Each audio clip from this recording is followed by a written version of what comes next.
যারাই খাল বা ভূমি দখল করবে তাদের বিরুদ্ধে কঠোর ব্যবস্থা নেওয়া হবে বলে জানিয়েছেন স্বরাষ্ট্র উপদেষ্টা জাহাঙ্গীর আলম চৌধুরী। সকালে তিনি দক্ষিণ কেরানীগঞ্জের চুনকুটিয়া ঝাউবাড়ি এলাকায় ঐতিহ্যবাহী সুভাড্ডা খাল খনন, উন্নয়ন ও সুরক্ষা কাজের উদ্বোধনী অনুষ্ঠানে এসব কথা বলেন। কেরানীগঞ্জে যারা খাল ও ভূমি দখলের কাজে জড়িত তাদেরকে দ্রুত গ্রেফতার করে আইনের আওতায় আনা হবে বলে স্বরাষ্ট্র উপদেষ্টা। এ সময় আরো উপস্থিত ছিলেন পরিবেশ ও জলবায়ু মন্ত্রণালয়ের উপদেষ্টা সৈয়দা রেজওয়ানা হাসান।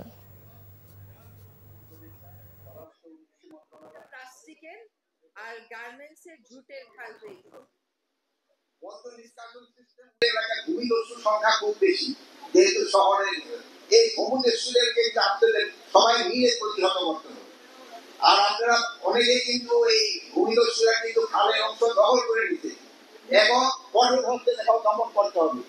যেমন আমাদের সশস্ত্র বাহিনীর লোকজন আছে, তাদের কোনো অবস্থায় তাদের ছাড় দেওয়া যাবে না, তাদের আইনের আওতায় আনতে হবে। বান্ডেল থাকলে প্রতি সেনমানিতে টাকা বাঁচবে। বিকাশ সেনমানি বান্ডেল কিনে জিতুন প্রতি লেনদেনে।